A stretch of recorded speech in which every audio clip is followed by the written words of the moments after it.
All, welcome to my channel listen to movies. నేను చేసే videos మీకు నచ్చినట్టయితే please subscribe to my channel and share your valuable comments. ముందుగా అందరికీ happy Christmas. జనరల్గా మన ఇండియాలో క్రిస్మస్ థీమ్తో మూవీస్ రావటం అనేది చాలా రేర్ అని చెప్పొచ్చు. హాలీవుడ్లో మాత్రం క్రిస్మస్ టైంలో చాలా మూవీస్ రిలీజ్ అవుతాయి. దాంట్లో నాకైతే ఆ మూవీస్ని చూస్తుంటే క్రిస్మస్ వరల్డ్లోకి వెళ్ళిపోయినట్టు అనిపిస్తుంది. సో ఈ క్రిస్మస్ టైంలో మీకోసం నేను ఒక 2 మూవీస్ని చూడమని రికమెండ్ చేస్తున్నాను. అలాగే వాటి స్టోరీ కూడా బ్రీఫ్గా చెప్తాను. ఈ వీడియోలో క్రిస్మస్ ఎట్ ద ప్లాజా అనే ఇంగ్లీష్ మూవీ స్టోరీని ఎక్స్ప్లెయిన్ చేయబోతున్నాను. మూవీ అనేది క్రిస్మస్ సీజన్లో స్టార్ట్ అవుతుంది.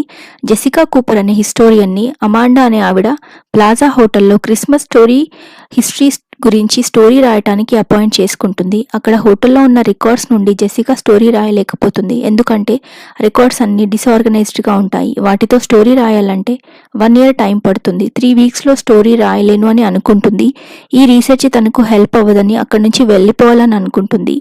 జెసికాకి డెన్నిస్ అనే బాయ్ ఫ్రెండ్ ఉంటాడు. డెన్నిస్ క్లినికల్ బయాలజీలో రీసెర్చ్ స్కాలర్గా పనిచేస్తుంటాడు. జెసికా ఇంకా డెన్నిస్ క్రిస్మస్కి డెన్నిస్ వాళ్ళ పేరెంట్స్ని కలవటానికి ఫ్లోరిడా వెళ్ళాలని ప్లాన్ చేసుకుంటారు. జెసికా ప్లాజా హోటల్లో నిక్ అనే అతన్ని కలుస్తుంది. నిక్ డెకరేషన్ బిజినెస్ చేస్తూ ఉంటాడు.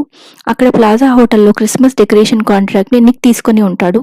నిక్కి పాస్ట్లో ఒక గర్ల్ ఫ్రెండ్ ఉంటుంది. ఆమె నిక్ చిన్న డెకరేషన్ బిజినెస్ చేస్తున్నాడని అతన్ని వదిలేస్తుంది. ఈ ప్రాసెస్లో జెసికాకి ఎవ్రీ ఇయర్ క్రిస్మస్ ట్రీలో యూజ్ చేసే ట్రీ టాప్స్ అట్రాక్టివ్గా కనిపిస్తాయి. తను వాటి మీదనే రీసెర్చ్ చేసి స్టోరీ సబ్మిట్ చేయాలని అనుకుంటుంది. అలాగే ప్లాజాలో నిక్ జెసికాకి హెల్ప్ చేస్తూ ఉంటాడు. అలాగే నిక్కి జెసికా మీద ఇంట్రెస్ట్ పెరుగుతూ ఉంటుంది. కానీ జెసికా మాత్రం తనకి ఆల్రెడీ బాయ్ ఫ్రెండ్ ఉన్నాడని నిక్ని అవాయిడ్ చేస్తూ ఉంటుంది. క్రిస్మస్ ట్రీ టాప్స్ మీద రీసెర్చ్ చేస్తున్న జెసికాకి అన్ని ఇయర్స్ ట్రీ టాప్స్ దొరుకుతాయి. కానీ ఒక ఇయర్ ట్రీ టాప్ మాత్రం దొరకదు. ఆ ట్రీ టాప్ కోసం జెసికా ఇంకా నిక్ వెతుకుతూ ఉంటారు. అప్పుడు ప్లాజాలో పనిచేసే ఓల్డ్ పర్సన్ రెజినాల్డ్ ఆ ఇయర్లో క్రిస్మస్ ట్రీ డెకరేషన్ చేసిన వ్యక్తి అని తెలుస్తుంది. అప్పుడు జెసికా అతన్ని కలుస్తుంది. కానీ అతను ఆ టైంలో ట్రీ టాప్ చేయలేదని, ఆ తర్వాత క్రిస్మస్ డెకరేషన్ చేయటం ఆపేశానని చెప్తాడు. ఎందుకంటే రెజినాల్డ్ ప్రేమించిన అమ్మాయి పేరెంట్స్ రెజినాల్డ్ ఒక మామూలు క్రిస్మస్ డెకరేషన్ చేసే వ్యక్తి అని అతనికిచ్చి పెళ్లి చేయరు. దాంతో రెజినాల్డ్ డెకరేషన్స్ చేయటం ఆపేస్తాడు.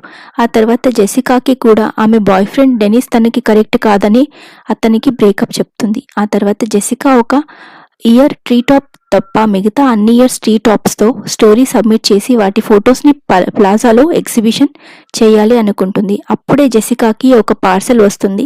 అందులో మిస్ అయిన ట్రీ టాప్ గిఫ్ట్ వస్తుంది. ఆ గిఫ్ట్ ఎవరు పంపించారో జెసికాకి అర్థం అవుతుంది. మొత్తానికి జెసికా సక్సెస్ఫుల్గా తన రీసెర్చ్ ఆన్ ట్రీ టాప్స్ అమెండాకి సబ్మిట్ చేస్తుంది. అలాగే నిక్ లవ్ని కూడా యాక్సెప్ట్ చేస్తుంది. దీంతో మూవీ అనేది ఎండ్ అవుతుంది. Thank you for watching. Movie అంతా క్రిస్మస్ డెకరేషన్ ఇంకా బ్యూటిఫుల్ లైటింగ్స్తో చాలా బాగుంటుంది. ఇది యూట్యూబ్లో అవైలబుల్గా ఉంది. తప్పకుండా చూడండి. Thank you for watching.